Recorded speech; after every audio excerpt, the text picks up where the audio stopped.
పోసాని కృష్ణమురళి పాపం పండేదెప్పుడు? ఇదయ్యా రాంప్రసాద్, నువ్వు ఈ 40 ఏళ్ళు ఈ నరకాన్ని అనుభవించక తప్పదు.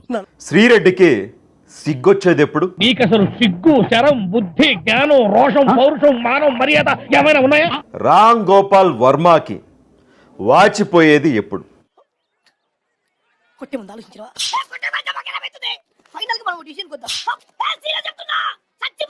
గోపాల్ వర్మకి ప్రకాశం జిల్లా పోలీసులు నోటీసులు ఇచ్చారు స్వయంగా.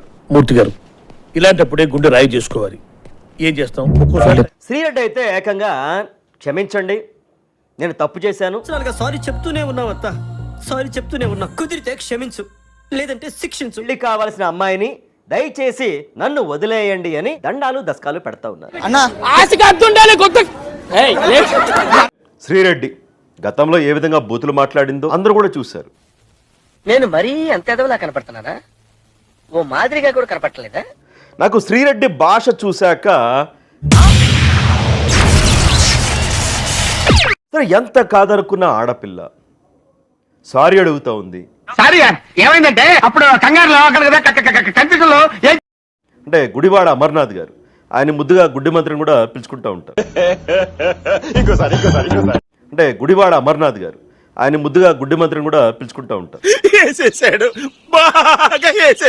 ఎక్కువ బూతులు మాట్లాడింది, ఎక్కువ సార్లు కించపరిచింది ఈ శ్రీరెడ్డే.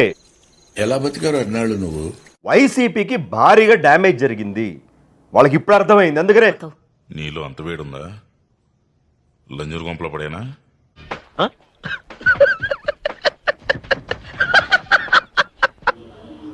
లోకేష్ గారు, మీకు సారీ. ఎవరికి భయపడక్కర్లేదు, ఎవరికి భయపడే పని లేదు. నేను వస్తున్నాను. జగనన్నా జగనన్నా జగనన్నా ఏం మాట్లాడుతున్నారా మాదార్చోద్?